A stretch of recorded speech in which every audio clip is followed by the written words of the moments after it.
channel. Now today, as you can probably see in the title, today I'm going to be answering the question, did Dutch van der Linde actually have a plan? Now you see, my best theory is that he actually probably didn't really have a plan. And also, like, if you haven't played Red Dead Redemption 2, I guess spoilers, the game's been out for 5 years. You might want to get on that one if you haven't played it.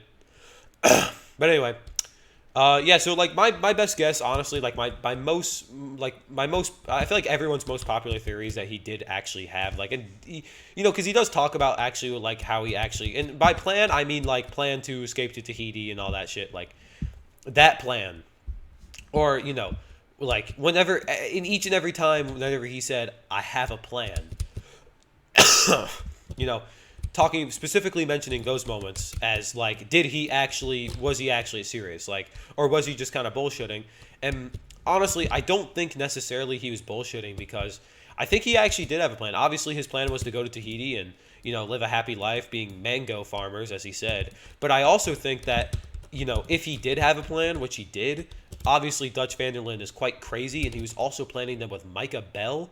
And so my leading theory is that yes, he did have a plan, but was it a good plan? Abso-fucking-lutely not. It was not a good plan. And like, here's the thing: you got to remember, like, his he's literally planning with a murderous psychopath, like, who literally just kills and shoots random people. Like, you saw what he did to Miss Crimshaw. He's literally planning with someone who is a genuine, like, crazy person. And, Dutch is also a crazy person, but he's not.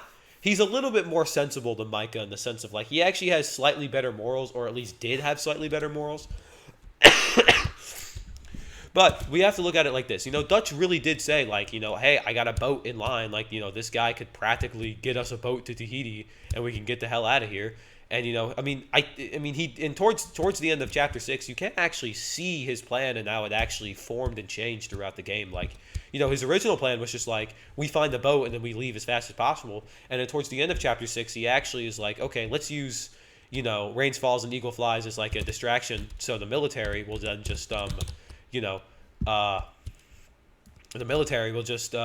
distract the Pinkertons and distract everyone else, and then they would just be like, well, everything would be fine, and then they could just leave pretty comfortably. And also the blame would mostly be on them because, like, well, there's a lot of stuff going on with the Indian reservation. So obviously, the United States military would probably be pretty keen on just saying that it was their fault, and then taking a lot of the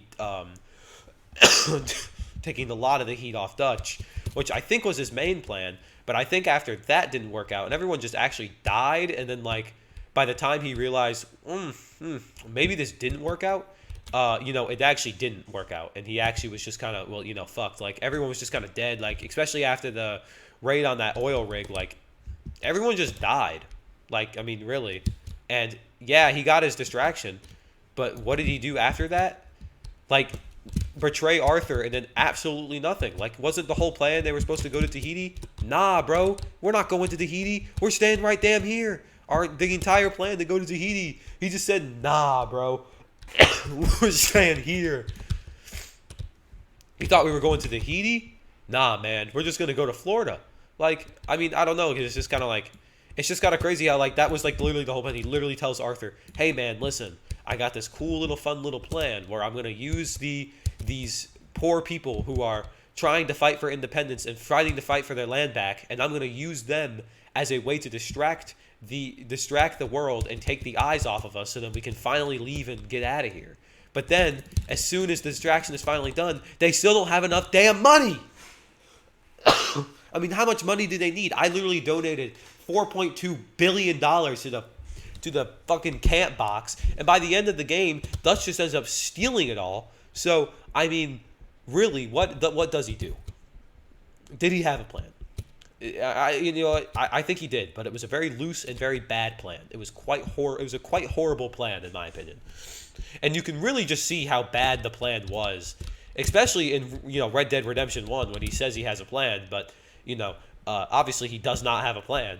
And it's like his famous catchphrase, like, I have a plan, but like, he never has one. I guess it was pretty clever when they were cornered by the United States military.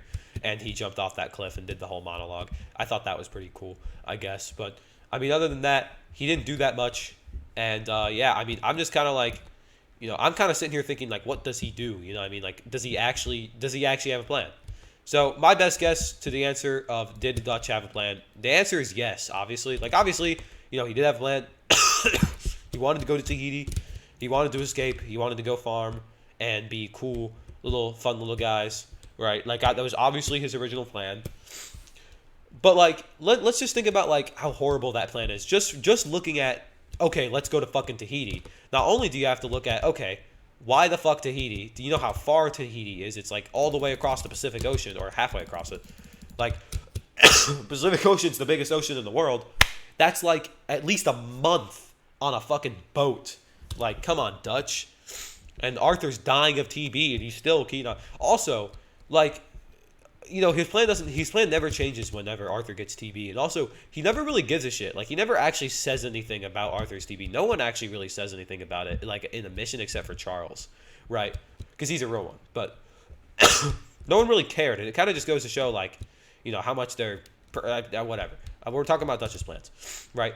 But, like, also, even if they got to Tahiti without getting some type of illness on the boat or some shit like that, you realize, like, how easy the Tahitian, or, like, I guess it was French at that time. The French government, I think it was still French. The French government would get down on that. And the Pinkertons would be like, well, I guess the Pinkertons wouldn't know that they're in Tahiti, but someone would see that they're in Tahiti, say, hey, that guy kind of looks like famous outlaw Dutch Van der Linde. Like, someone's got to know who famous outlaw Dutch Van der Linde is. But then again, they're obviously not wanted enough to where they can't go to, like, a town, like, a 5-minute horse ride away from the town that they just left, and no one knows who they are. So even the sheriffs. So I guess maybe no one would actually know who they are in Tahiti, actually. So, like, I really don't understand. Like, they're like Dutch Van der Linde at the time is like one of the most wanted men in America at that time, and then in chapter 2. But then they just go to chapter 2, and then they just go to chapter 3, and then they're just in roads like nothing happened, and literally they literally work with the police, and the police don't know who he is.